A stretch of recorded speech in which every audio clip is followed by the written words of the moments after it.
Rose was only 27 years old. She was rich, beautiful, and from a respected family in Lagos. Everybody thought her life was perfect because she was engaged to Desmond, a wealthy businessman. But behind closed doors, her life was full of pain. Desmond was proud and cruel. He shouted at her, insulted her, and sometimes embarrassed her in front of people. Rose cried many nights, asking herself, is this what love is supposed to be? In that same mansion, there was a young man named John, the gateman. Unlike most gatemen, John was different. He was educated but couldn't find a big job, so he worked at the gate to feed himself. John was humble, respectful, and always had a smile. Anytime Rose came out, he would greet her warmly.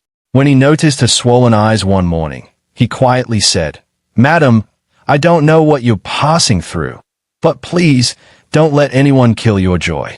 You are too precious." Those words touched Rose deeply.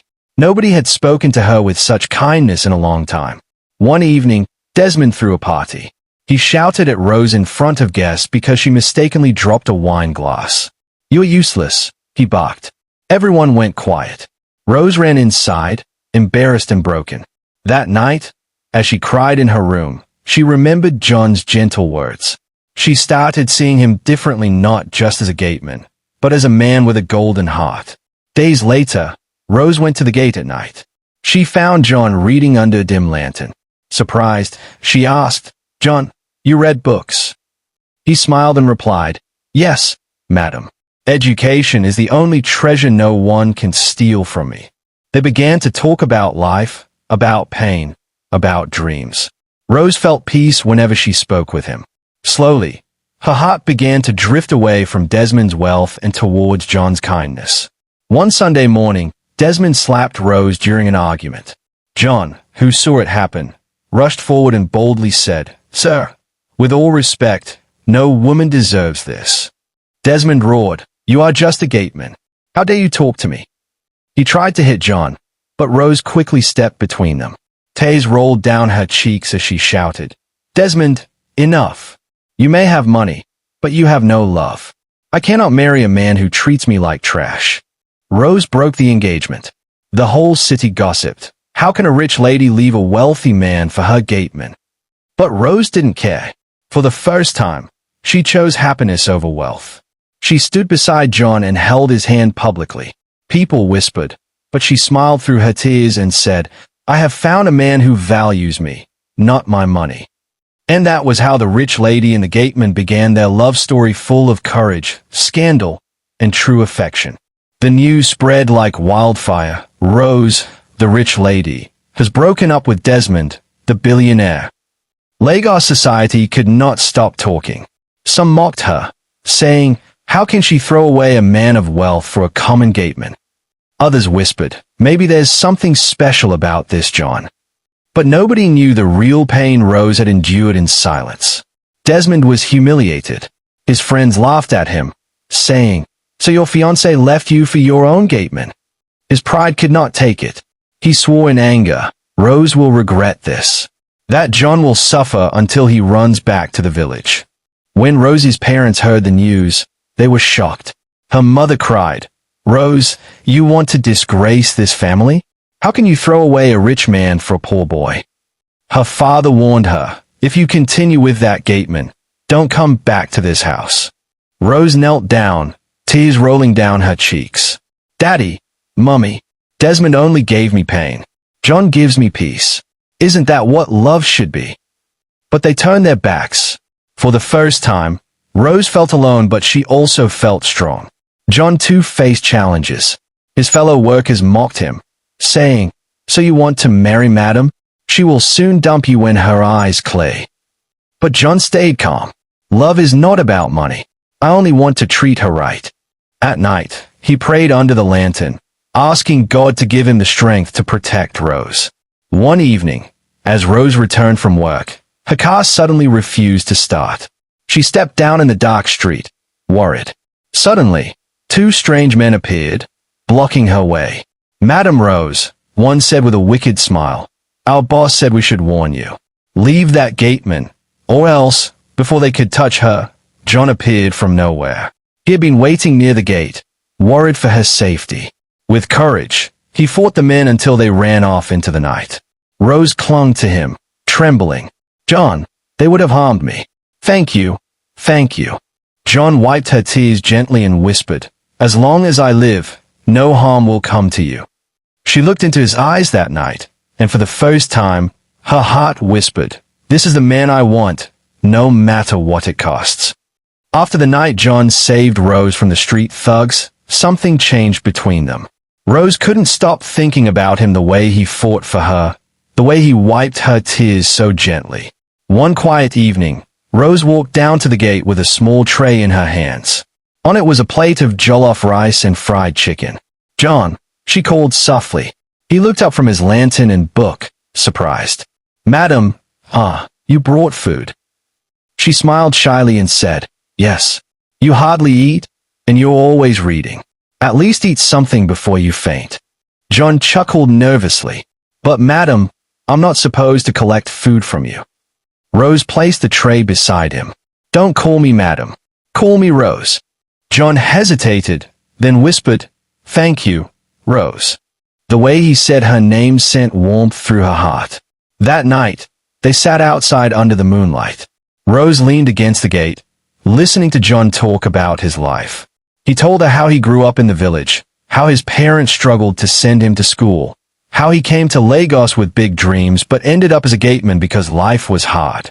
Rosie's eyes filled with tears. "John, you don't belong here at the gate. You deserve more." John smiled faintly.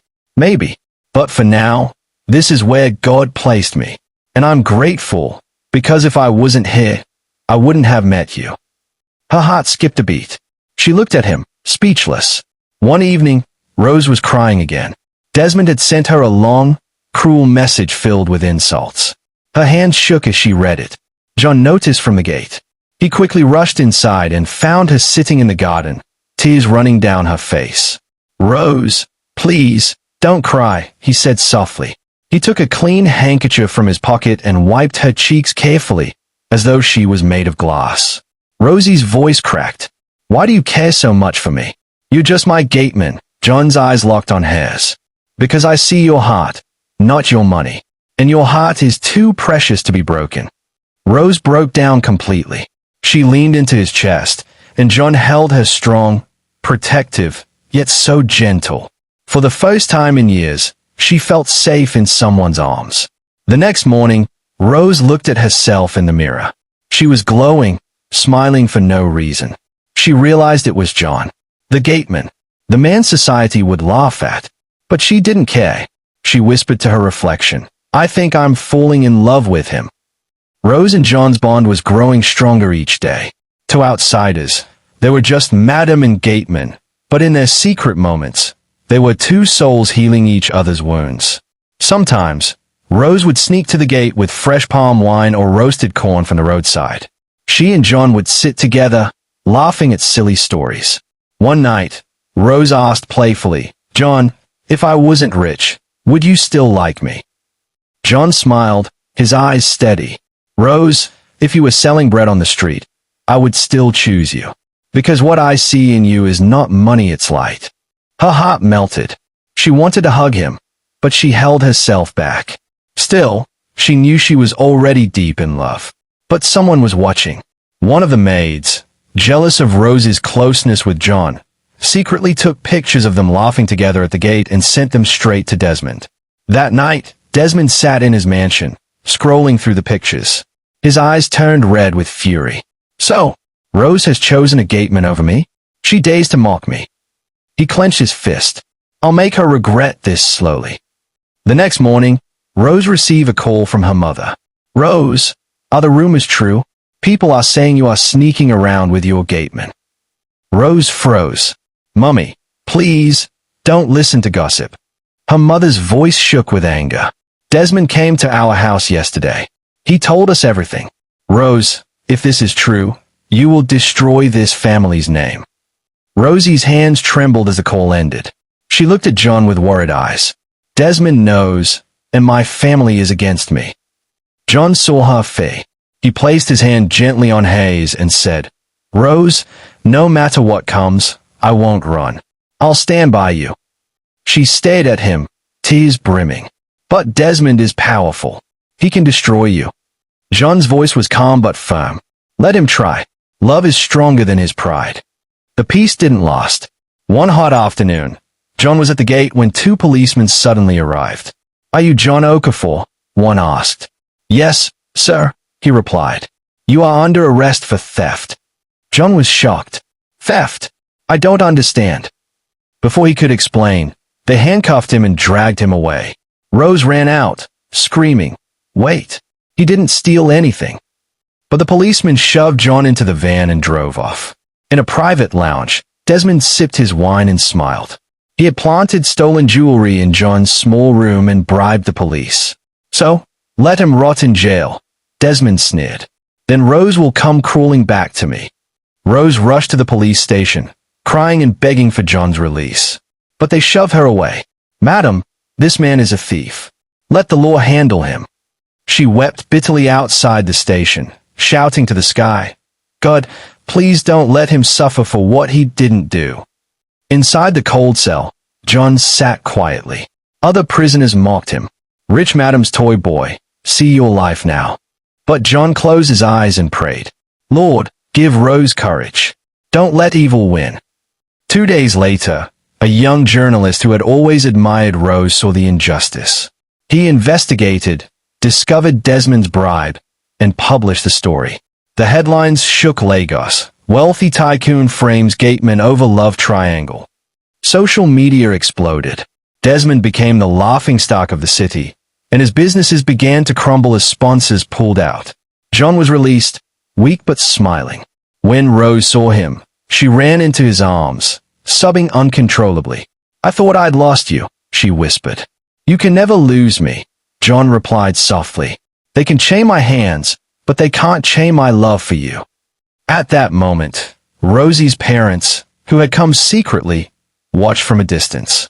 Seeing John's courage and how he protected their daughter even in chains, their hearts softened. Her father sighed heavily. Maybe this is the man who truly deserves her. Weeks later, Rose and John stood at the small village church where John grew up.